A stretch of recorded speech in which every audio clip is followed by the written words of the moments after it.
Hey guys, just recently picked up my 2019 Jetta GLI 35th anniversary Canadian spec. I've had it about 2 weeks now, so just enough to get it back to the dealer once to work out some couple brattles here and there, but other than that, so far so good. I got the car in deep black pearl. I've got the OEM sun visors on there, or rain guards, that's what I meant to say. So in Canada, we've got two specs. We've got just the SE and the 35th anniversary, whereas in the US, you get the SE, 35th anniversary, and the top trim, which is the Autobahn. So essentially in Canada, our top trim is this, which is the same as their US spec Autobahn. So that means you get real leather with vented and heated seats. You get the full digital cluster, the nice screen that gets fingerprints all over it. You get the Beats by Dre sound system, the nice panoramic roof. As you can see, I added WeatherTech seat covers, floor mats. That's a necessity in all cars you use every single day. Now, I figured since there's nothing out there, I would be the first one to do an owner's review.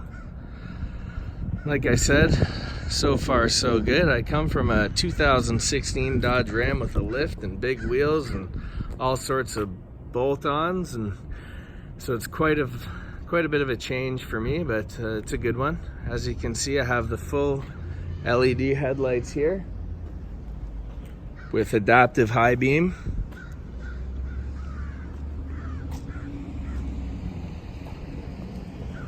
Not too sure how I feel about the red stripe around there, but unfortunately, my one habit is car parts, so, you know, once I hit 5,000K, this car will look totally different. Anyways, actually, I should show you the rear end.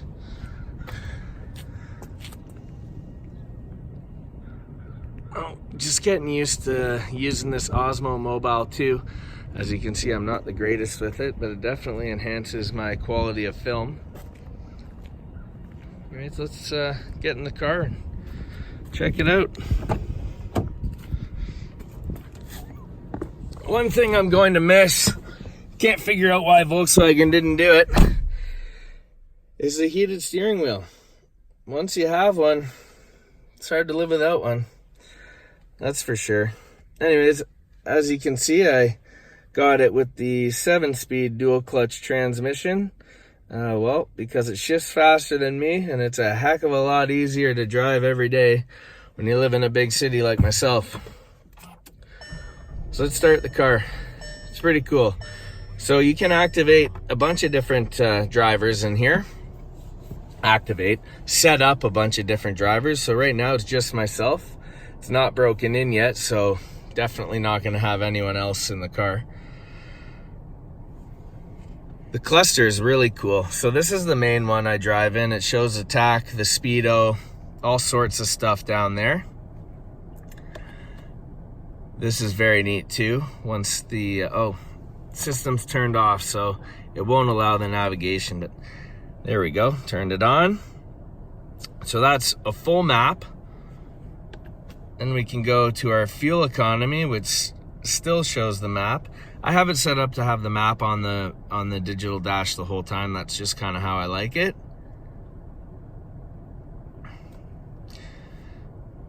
That's how I drive most of the time. So as you can see, got the nice screen here, you know, Sirius satellite radio. I'd show you CarPlay, but my phone is attached to this gimbal, so that's not going to work all too well. We'll go back to the radio. The quality in the there's a little bit of glare there. The quality in the backup camera is fantastic. You know, it's hard to show you right there because I've got a brick wall behind me, but it is great. You'll just have to trust me. So coolest thing about the car, one of the cool things with the car, is the modes. We've got 5 different modes: Eco, Comfort, Normal, Sport, and Custom. I typically drive in Comfort because it's a heck of a lot better for just, you know, kind of moving around the city. It makes the suspension pretty comfortable. The Sport's neat, really livens up the shifts and the motor, throttle response, and the sound. It's neat because, so say I go back to comfort, right?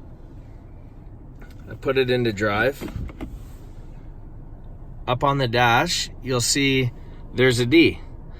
If I pull this back, it'll go into sport mode for just the transmission. So that's kind of neat. If you want it to be comfortable, but you still want to hang a gear, you have that option. You can also put it over into manual and be full manual mode. Obviously, the car is not going to allow you to blow it up, but if, you know, if that was your intention, well, then I guess it's probably not your car. So there's, you know, not too sure that's real carbon. Probably not, right? Haven't done my due diligence on that. But yeah, it's a beautiful, spacious cabin. I'm not necessarily the smallest guy, that's for sure. The back is very comfortable for people, you know, 6 feet and under, 6'1" and under. Beautiful steering wheel. Absolutely love the flat bottom steering wheel. But like I said, little disappointed that there's no heated steering wheel in this car. But what are you gonna do? Can't have it all, right? That's what they say.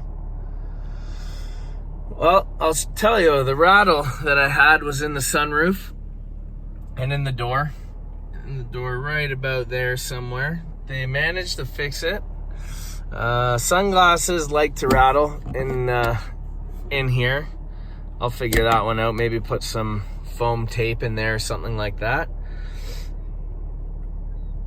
Ooh, should I show you guys the launch control? Maybe I should show you the launch control. It's not quite broken in yet, so I'm not going to do a full launch. I'm just gonna going to activate the launch control, which is not that. Okay, so it's apparent that I don't actually know what I'm doing. So let's try this one more time.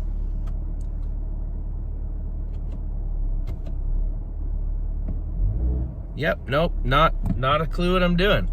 So we're gonna take the e-brake off and see if that makes a difference. Yep, launch control and process.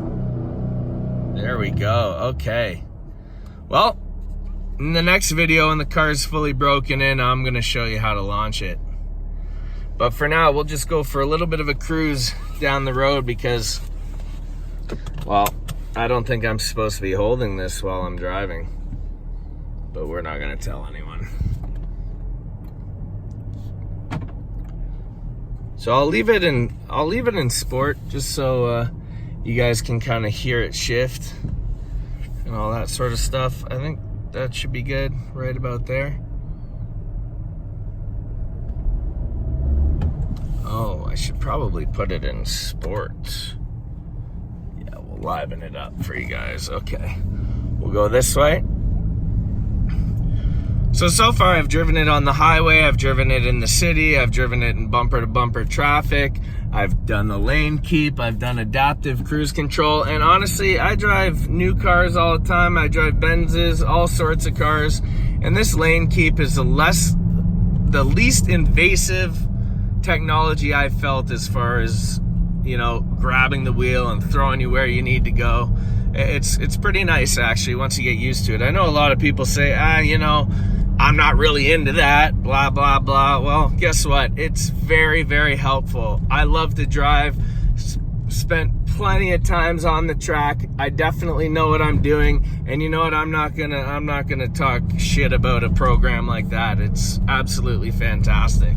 So, as you can see it in sport, it holds the gear, you know, quite a bit more than normal. Okay, I'm gonna make a right here and I'm gonna absolutely hammer it. I'm gonna go through the gears. We're clearly in Mexico, so it's all good. I'm gonna come to a standstill and just pin it right now. Just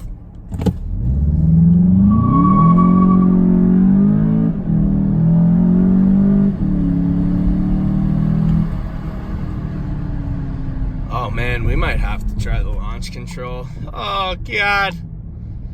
Should I? No, I'll save it for the next time. I'm new to this, never made a video before, so we'll do it next time. I'm going to the track this weekend, gonna do a 1/4 mile run in this. We'll do launch control, so I'll make my second video then. Be easy on me, it's my first video. You know, don't really know what I'm doing. I've been coached as to what I should do, what I shouldn't do. I'm trying my damn best.